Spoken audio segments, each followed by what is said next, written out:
திருச்சிற்றம்பலம். தென்னாடுடைய சிவனே போற்றி, எந்நாட்டவர்க்கும் இறைவா போற்றி. திருவாசக விளக்க உரையில் நாம் சிந்தித்துக் கொண்டிருப்பது 7வது பதிகம் திருவெம்பாவை.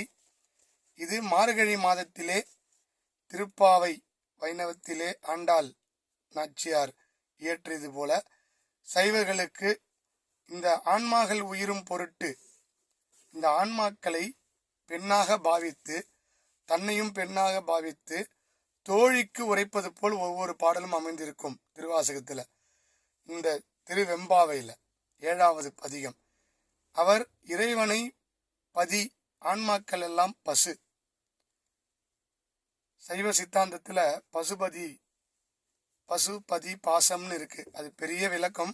அது சைவ சித்தாந்தம் படிச்சீங்கன்னா தெரியும். இறைவன் கணவன், மற்றவர்கள் எல்லாம் மனைவிமார்கள்.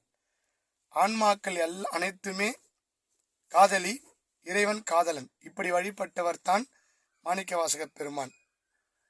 அப்படி தோழிகளுக்கு இவரும் ஒரு தோழிக்கு சொல்வதைப் போல ஒவ்வொரு பாடலிலும் தோழிக்கு உரைப்பது போல், இந்த இறைவனை புகழ்ந்து தோழிக்கு எடுத்துரைப்பது போல் பாடியிருக்கிறார்.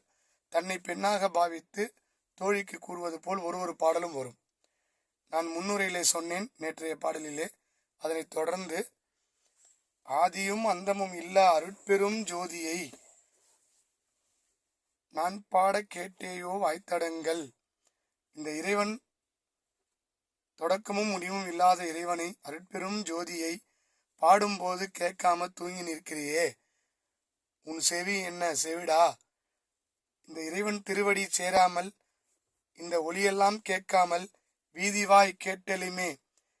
ஒரு தோழி வீதிவாய் கேட்டல், இந்த இறைவனுடைய பாடலை கேட்டு விம்மி விம்மி மெய்மறந்து நிற்கிறாளாம். அப்படி மெய்மறந்து போதார் அமளியின், போதார்னா படுக்கை, அதிலிருந்து நின்று புரண்டு ஏதேனும் ஆகால் கிடந்தால் எண்ணி அப்படியே புரண்டு எழுந்துக்க முடியல, தூக்கத்துல இருக்கிறா.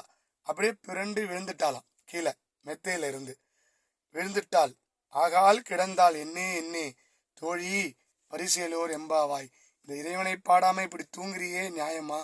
ஒவ்வொரு பாடலையும் தோழிக்கு சொல்வது போல் தானும் ஒரு பெண்ணாய் பாவித்து எழுதியிருக்கிறார்.